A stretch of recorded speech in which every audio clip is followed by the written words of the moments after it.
अस्सलामुअलैकुम। आज हम बात करेंगे क्लास 9th एक्सरसाइज 2.1 की। पहले क्वेश्चन में है which of the following expressions are polynomials in one variable and which are not, state reasons for your answer.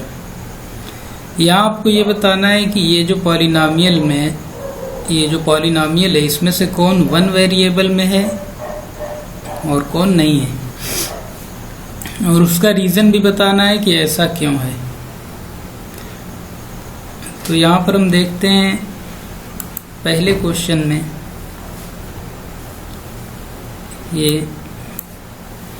यहाँ पर है 4x square minus 3x plus 7। तो यहाँ पर देखते हैं कि इस पूरे पॉलिनोमियल के अंदर सिर्फ x ही यूज हुआ है, दूसरा कोई लेटर नहीं यूज हुआ है, इसलिए ये वन वेरिएबल है।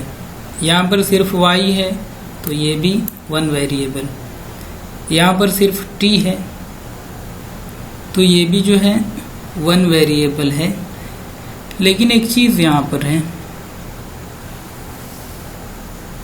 कि यहाँ जो y की पावर है यहाँ पर ये अंडर रूट में t है और उसकी पावर 1/2 होगी, तो इसलिए ये होल नंबर नहीं होगा। अंडर रूट में लेटर नहीं होना चाहिए, नंबर हो तो चलेगा। तो यहाँ पर ये पॉलिनोमियल होगा ही नहीं। और यहाँ पर y/2, तो ये भी अपान में आने की वजह से जब हम इसको ऊपर ले जाएंगे तो इसकी पावर -1 हो जाएगी, जिसकी वजह से ये भी होल नंबर नहीं होगा। इसकी वजह से हम कह सकते हैं कि ये पॉलिनोमियल नहीं है। और यहाँ पर ये 3 वेरिएबल है, x है, y है, t है, तो ये 3 वेरिएबल्स हो गए, वन वेरिएबल में ये नहीं है। क्वेश्चन नंबर 2 में देखिए, right all coefficients of x square in each of the following. तो कोएफिशिएंट का मतलब कि x स्क्वायर के साथ जो नंबर होता है उसको लिया जाता है। जैसे यहाँ पर x स्क्वायर के साथ कोई नंबर नहीं है, जब कोई नंबर नहीं है तो 1 माना जाएगा। तो यहाँ पर x के जो कोएफिशिएंट होंगे 1 कहलाएंगे। तो यहाँ लिख देंगे इन 2 plus x square plus x is 1। और यहाँ पर सिंबल के साथ पूरा लेंगे तो ये जो सिंबल दिख रहा है ये माइनस के साथ है, तो यहाँ पर x स्क्वायर का जो कोएफिशिएंट होगा वो -1 होगा। यहाँ पर π/2 और यहाँ पर x स्क्वायर है ही नहीं, तो इसका कोएफिशिएंट कहाँ से लाएंगे। तो यहाँ पर हम लिख देंगे जब जिस चीज़ का पूछा गया वो टर्म है ही नहीं तो वहाँ पर उसका कोएफिशिएंट 0 माना जाएगा, इसलिए कि अगर 0 से हम मल्टीप्लाई कर दें तो वो टर्म ही खत्म हो जाएगा। क्वेश्चन नंबर 3 देखिए, give one example each of a binomial of degree 35 end of a monomial of degree 100। यहाँ पर आपको सिर्फ एग्जाम्पल लिखना है, तो कोई भी लिख सकते हैं। हम लिख सकते हैं x⁵, ये लिख सकते हैं x⁵ प्लस 4x, ये आंसर दे दें तो ये हो गया आपका बाइनोमियल में। और अगर मोनोमियल में देना है तो x⁴ लिख दें या x⁵, x⁴ 3x⁴ कोई लिख दें। तो मोनोमियल एक ही टर्म होना चाहिए। मोनोमियल का मतलब 1 टर्म और बाइनोमियल का मतलब 2 टर्म।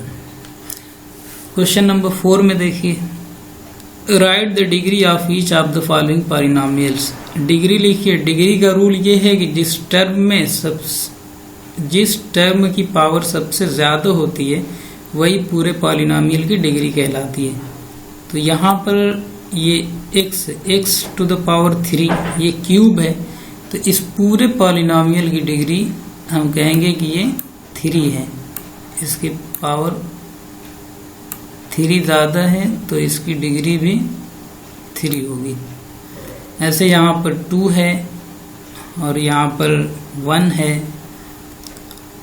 और यहाँ पर 0, इसलिए कि कोई टर्म ही नहीं है। क्वेश्चन नंबर 5 है, classify the following as linear, quadratic and cubic polynomials. तो लीनियर, क्वाड्रेटिक और क्यूबिक ये पावर के ऊपर ही डिपेंड करता है। अगर पावर 1 है तो लीनियर, पावर ज़्यादा है उसकी डिग्री 2 हो गई तो क्वाड्रेटिक और 3 हो गई तो क्यूबिक। यहाँ पर 2 है तो इसलिए ये आपका कहलाएगा क्वाड्रेटिक, ये आपका हो गया क्वाड्रेटिक। यहाँ पर 3 है तो ये हो गया क्यूबिक, और यहाँ पर 2 है तो ये आपका हो गया क्वाड्रेटिक, और यहाँ पर 1 ही है तो इसलिए ये लीनियर कहलाएगा। और यहाँ पर भी इस तरह पावर 1 है इसका तो ये भी आपका लीनियर हुआ, ये आपका क्वाड्रेटिक, और ये हो गया आपका क्यूबिक पॉलिनोमियल।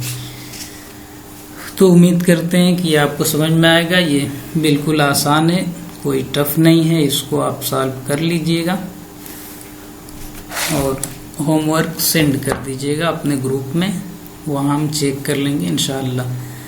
अगर कोई डाउट हो तो कमेंट करके हम तक ज़रूर पहुँचाएँ। Thank you.